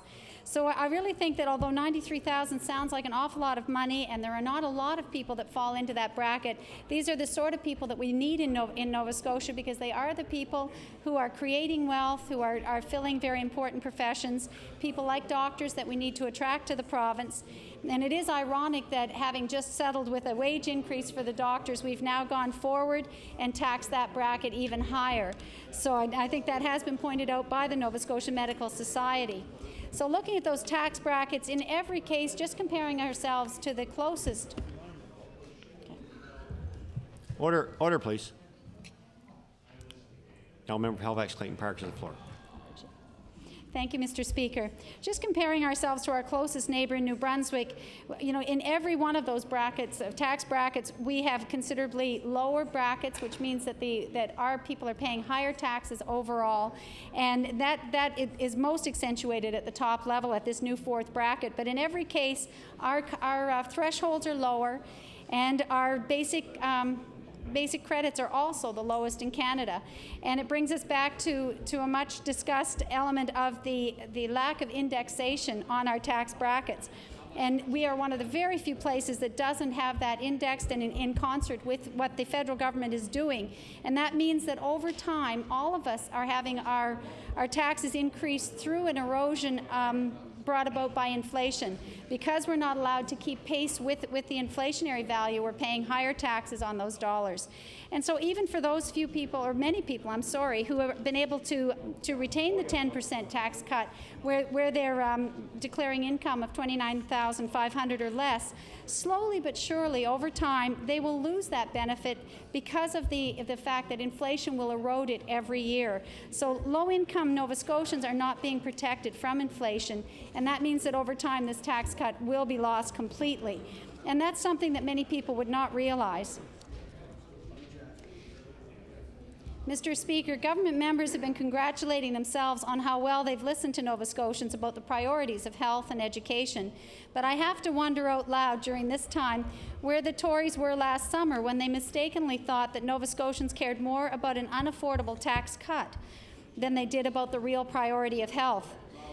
Government had been boasting for so long about the planned tax cut that they were not able to readjust their position and look at the facts. People are angry now because of the state of the healthcare system. Ask anyone and they'll tell you that that's what really matters, and that's what they were saying last summer as well. Paying less taxes was definitely a secondary issue at best. The Metro Chamber of Commerce spoke out loudly against the tax cut, and the Canadian Centre for Policy Alternatives cautioned against it last year and again this year in their alternative budget. Mr. Speaker, we will have other opportunities to discuss this bill clause by clause, but I wish to make some comment on the increase in taxes for registering an unlimited liability company. I had an opportunity to ask a few of these questions to the Finance Minister earlier today in estimates. But the measure is touted as bringing in a new $1.6 million in revenue to the province. But I think that there's some fallacy in the thinking at either the Department of Finance or somewhere in looking at what the real value is of that service that we now offer in Nova Scotia. Up to now, Nova Scotia has been the only jurisdiction that's allowed unlimited liability companies to be registered here. And that's provided a tax advantage to American companies that are choosing to do business in Canada. And so for that reason, we've enjoyed basically a monopoly on that service.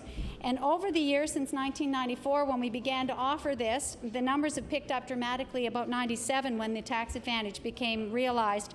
But we've registered about 4,500 companies over that time, and perhaps 3,000 of them in that vicinity are still active, which means that every year they'll be paying the $2,000 a year to continue their registration. So if there's roughly 3,000 companies doing that on an annual basis, we're looking at $6 million right there, just from that service alone. And on the roughly 600 that are registered each year, they'll be charged, I believe it is $4,000 to register, so that's another additional money. So really, we stand to lose that if another jurisdiction enters this market, essentially. And in the last budget, the Alberta government has introduced measures that will allow these companies to register in Alberta. And that means we need to be more competitive than ever in those rates. And we've chosen the same year that Alberta is entering this market to double our costs. And if we're going to double the cost to companies to register and to keep the registration current here in Nova Scotia, I would suggest that we are threatening all of that revenue, which, as I see it, amounts to more than $8 million a year. So I have asked the Finance Department to provide some greater detail and perhaps to look into this, because I think it is much more significant than $1.6 million, and given the very slim budget surplus that we're suggesting this year of $2.1 million, even figures of this amount make a huge difference in whether or not we'll see a positive or a negative effect at the end of the year, whether we'll have a surplus or a deficit. So I think that's very important that be looked into. And another side issue of that business is that it provides a great deal of work for both our legal and accounting firms in Nova Scotia. And there are lawyers and accountants who specialize in this kind of work. So it will also harm their business as well, which ultimately means, less money back in terms of income or corporate tax. So I just feel that that's being done at a very inopportune time when other places like Alberta are looking at it. In fact, Ontario was on the same track as well before the change of government last summer. So it isn't long before competition does arrive. If Alberta, for example, has lower fees, there's absolutely no question that we'll lose revenue. So in closing, Mr. Speaker, I want to reiterate some of the thoughts I have on the Financial Measures Act. We're certainly alarmed to see that government has tried to pass off fee increases as cost recovery when in fact they were taxes, and now this Financial Measures Act makes that clear. We're disturbed that the government has chosen to claw back taxes from people relating to the months of January to June 2004 by charging additional in order to raise that money and credit it to last year. I mean, really, it makes it even more ludicrous, really, that we had the tax cut when it was a risky business to begin with, and now we've reversed it, which is good, but we've gone back in time, which harms people even more. And I think people are more annoyed about that than anything. I think they understand the need to reverse the tax cut, and I think they appreciate the government's position where they had to come up with enough money to pay for the essential services that people really value more. And I do believe it took some courage on the part of government to do that, so I'll give them that credit. But I think that going back in time and clawing back is a very regressive thing to do. I'm not sure even of the ethics of it. However, I've been told it conforms with GAAP, and since we worship at the shrine of GAAP, then I'm sure it's all right. But I have to wonder when you compare it to a business and wonder what would happen if you simply increased your prices in a new year and tried to say that you had a profit in 2 years running. It doesn't really work that way in business, and I think they conform to GAAP in their own way as well. So the question arises really in terms of accountability and so on. We do wonder how we can trust this government when the standard of disclosure and debate has not been held high. And I'm referring again to the user fees and taxes and questions that were raised early on.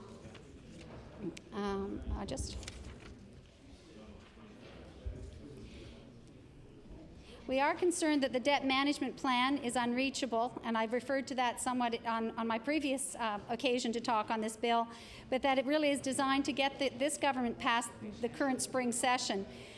We really question whether or not it's possible for the government over a 3-year period to increase the surplus from a very slim $2.1 million to over $106 million in that period of time. I think we've had some very good years in Nova Scotia, and I think we have to be cautious because there are a lot of indicators that would say that we won't be attaining the same growth and the same expansion that we've enjoyed in the last few years. For example, if housing starts happen to taper off in HRM, which is one of really the growth engine of this province, that would harm us immeasurably. So we have to be very cautious in terms of looking at that. I really feel the bill demonstrates a lack of vision for the government. And it really will get us just through this spring session how it appears to be crafted. So we will be looking at supporting it in the second reading, but we say again that it could have some amendments when we're finished with the whole business. We're not suggesting that it will pass just as is, but we're willing to support it at this time. And I'd like to thank you very much for your time. The honourable member for Dartmouth South, Portland Valley. Thank you, Mr. Speaker. I want to speak on one area of the bill, Bill number 62, Financial Measures Act. And that's the area, Part 16, the Public Service Act, which basically authorizes Cabinet to terminate for cause and without notice the employment of the Chief Executive Officer of certain governmental units and government business enterprises if the unit or enterprise fails to comply with the reporting requirements established by Treasury and Policy Board. And I'm particularly concerned about how this applies to the regional school boards in the province. Originally, this amendment was proposed as Bill number 45, and it's now part of the financial measures package.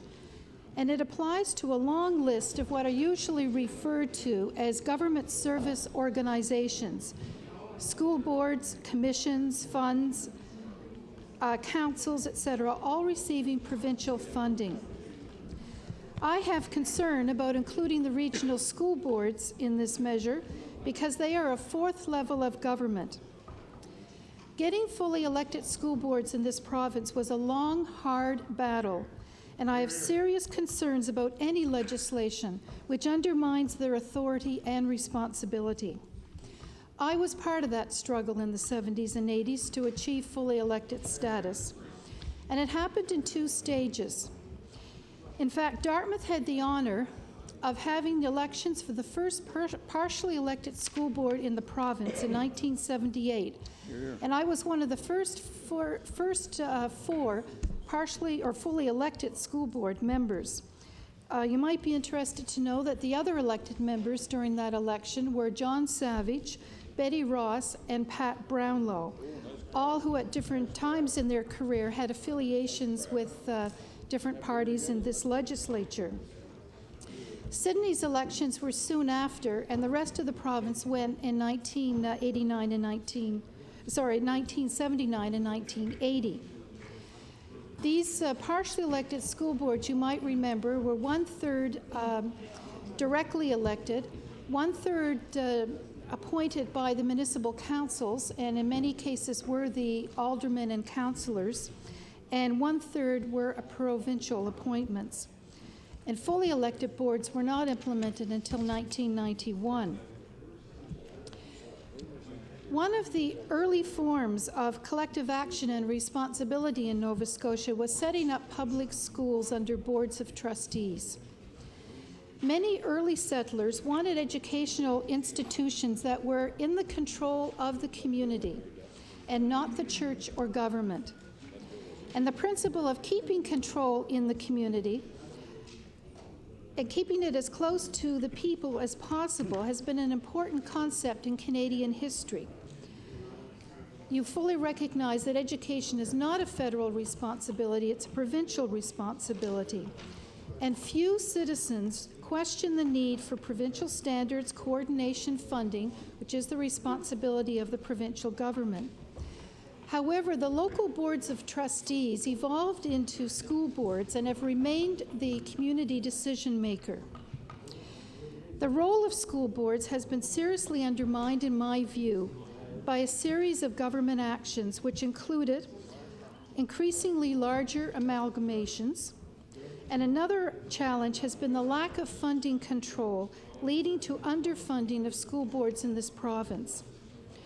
In one case, it's the lack of control over the supplementary funding in the Halifax Regional Municipality, and in other cases, it's the lack of control over which funding formula is used by the Provincial Department of Education. And you may be aware that currently about 75% of the funding for school boards is calculated under the old funding formula, and about 25% is calculated under the more recent funding formula. And this leads to the ability of the provincial government to control how much money they're putting into the school boards, and seriously underfunds the mandated and legislative responsibilities of these school boards. I would like to suggest that the latest threat to school board autonomy is this bill, which would make the superintendents or the CEOs accountable to the Department of Education and not the elected school boards. I have served on a school board in Nova Scotia for over 10 years. I've been the treasurer of the Nova Scotia School Boards Association, and I currently serve on the Public Accounts Standing Committee of this legislature. And I'm confident that there are mechanisms in place to deal with any misuse of public money.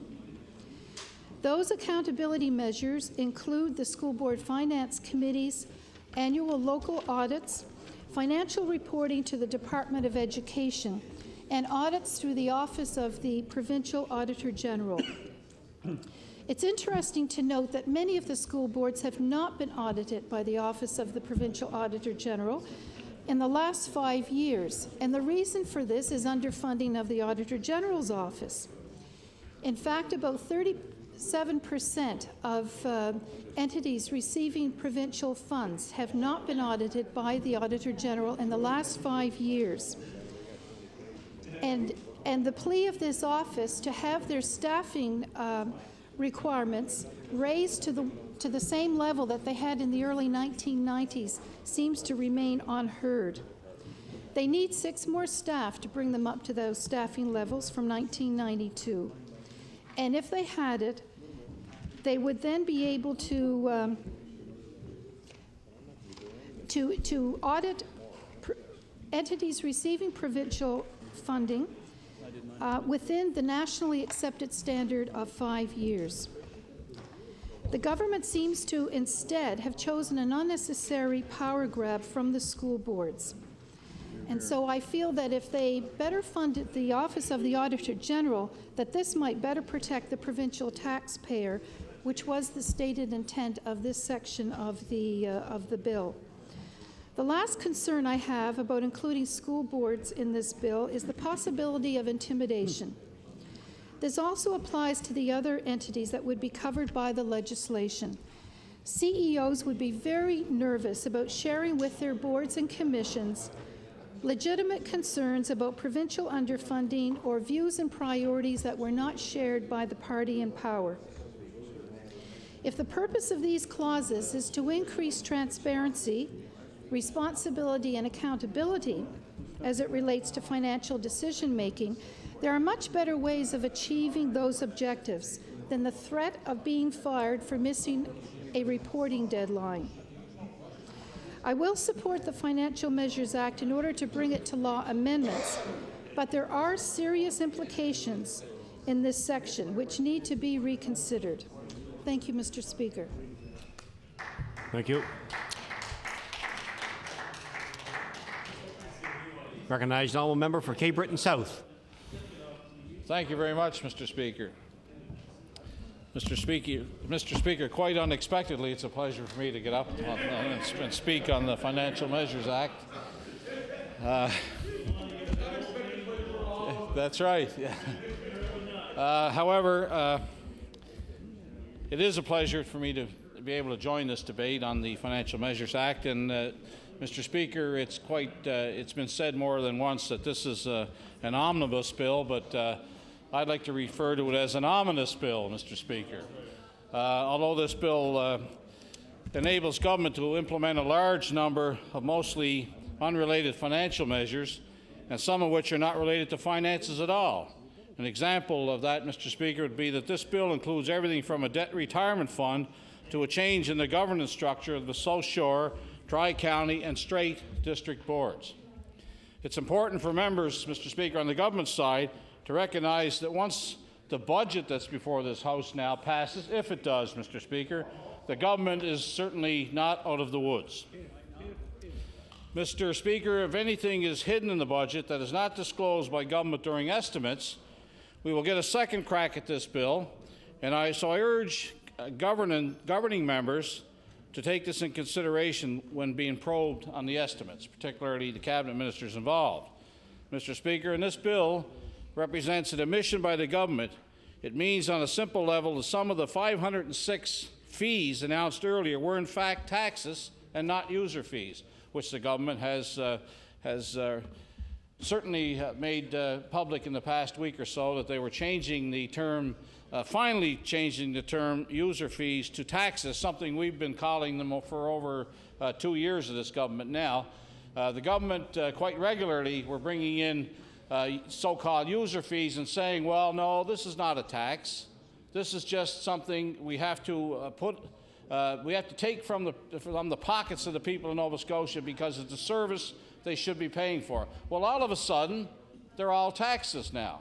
They were to begin with. They were to begin with is what we said from day one, and now we've been proven to be right on that. They were always taxes, and now finally the government is calling them taxes. It's important to note this fact, Mr. Speaker, because it speaks to the honesty of this government. The finance minister in particular has not been cooperative. He's held very superficial meetings with opposition parties, but he revealed nothing, Mr. Speaker. In the fall, we received a preview of the public accounts and a preview of the forecast update. On both occasions, we did not get full disclosure. What is worse is that the government failed to disclose measures which added $500 million to the debt. Again, Mr. Speaker, with this bill, we have proof that the government is not being upfront. Mr. Speaker, I urge the government to immediately start a more open dialogue rather than paying lip service to opposition demands or inquiries, particularly on tax matters. Mr. Speaker, cooperation is in short supply around this place this spring, despite the government's spin to the contrary. Mr. Speaker, one of the prominent figures of this bill is the creation of a fund and $6 million to help stop the debt from growing. $6 million to stop the debt from growing. A debt that is over $12 billion in this province and growing, and $6 million is somehow going to stop this debt from growing. The debt will only stop growing, Mr. Speaker, in 3 years if everything goes to plan. That's a big if. The problem with the so-called debt retirement fund is that it does not seem like anything has changed. In fact, the only difference is that management was changed to retirement and the minister has to deposit another $6 million a year. Mr. Speaker, this seems on the surface to be nothing more than a public relations exercise. The reality is this government will need big surpluses to stop the debt from growing, and those surpluses do not seem to be in any early forecast. In 2007, 2008, the government hopes the debt retirement fund will have enough money. Again, it's based on hope more than experience. So, Mr. Speaker, government is projecting, I should say, that it needs another $100 million to stop the debt from growing. Is that realistic? Is it realistic? Is it possible to have a $6 million or an $86 million to $100 million surplus in 2007, 2008? The way this government's going, Mr. Speaker, I don't think so. Again, I hope I'm wrong in that assessment, but is the government being honest when they say this is possible? Well, we only have to go with history here, and history says it's not possible. The truth is this government is not looking beyond the spring session. They are buying time, and that is why this plan is being put into place. Again, the reality is that the surpluses required are very doubtful. But, Mr. Speaker, it's called getting past next Tuesday and then worrying about it over the next year. Remember, Mr. Speaker, this is the same government who said we could afford a tax cut when we really could not. You remember that, Mr. Speaker. Nova Scotians remember it. I certainly remember it, and our party remembers it, because Nova Scotians know full well our position on that matter, and what our position was, that we couldn't afford it in the first place, and we were proven right. The tax cut was premature until we start to attack the debt. Unfortunately, we are really no further in our goal with this bill. What is possible? That is what the government should ask before any bill is put forward. What is possible? What is doable? That proved not to be doable, Mr. Speaker. Another part of this bill is making it increasingly difficult for government to attain a surplus. The only way government will be able to achieve a surplus is to grow the economy. There is nothing in this bill that will help grow the economy. The word grow the economy seems to be missing in any reference in either this document or in the estimates or in the forecasts for the Department of Economic Development, Mr. Speaker, which continues to shrink from $90 million some 3 years ago down to less than $50 million today. That's not very much incentive money to grow the economy, Mr. Speaker, in this province. In fact, Mr. Speaker, portions of this bill will slow the economy, in particular, the large corporations' capital tax. Mr. Speaker, our party does believe in tax cuts, but only when they are affordable. They are not affordable now, and we never wanted to see the tax cut implemented. Tax cuts, Mr. Speaker, will not be affordable in this province for some time. Nor, Mr. Speaker, will any realistic attempt to reduce the debt in this province based on the current figures that the government are putting forward. That's not realistic either, Mr. Speaker, for doing anything towards the long-term debt of this province. As I said, tax cuts will not be affordable for some time in this province due to the fact that the interest payments on the debt of this province right now still are approaching $1 billion a year. Matter of fact, Mr. Speaker, last year, the debt repayment cost to this province was more than the entire education